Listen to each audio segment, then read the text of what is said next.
Well, because of easier visa regulations, record numbers of Chinese nationals are jumping on planes and travelling around the globe. Our reporter Martina Fuchs hits a tourism expo in Beijing to find out the hottest overseas destinations and the outlook for outbound tourism.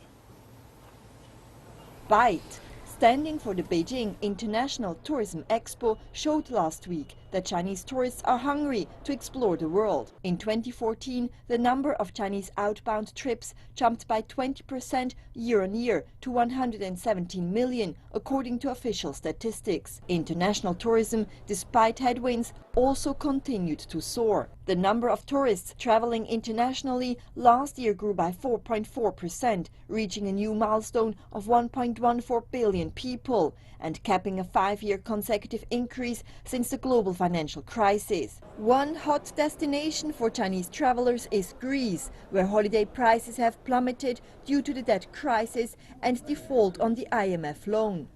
We have an increase in tourists because the prices are lower, and so it's more attractive and more cheaper to Chinese tourists, and not only Chinese, from all over the world. Mexico, with its Aztec and Mayan historic sites, sandy beaches and cultural festivals, is also hoping to grab a piece of the cake. The growth rate of Chinese tourists that have been visiting Mexico grows like 25% every year. We're the top destination of the Spanish-speaking countries in Latin America. At home in China, the economic slowdown and the anti-corruption drive have taken some wind out of domestic tourism.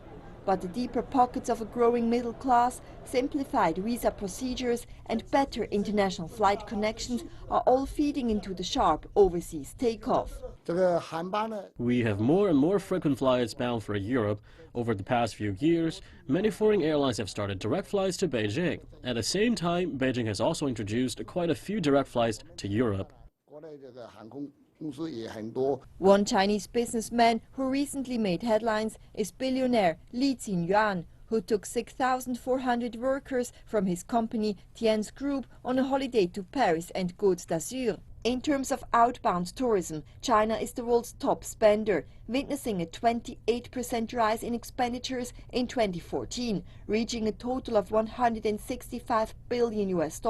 That's according to the World Tourism Organization. Bank of America Merrill Lynch estimates that Chinese tourists are poised to spend $264 billion by 2019. Instead of group travels and packages, statistics also show that Chinese tourists are now opting for more individualized tours and actual travel experiences. Out of a population of some 1.4 billion Chinese, only about 5% are currently holding a passport. This number is only likely to grow, and with it, the number of Chinese traveling overseas. Martina Fuchs, CCTV News, Beijing.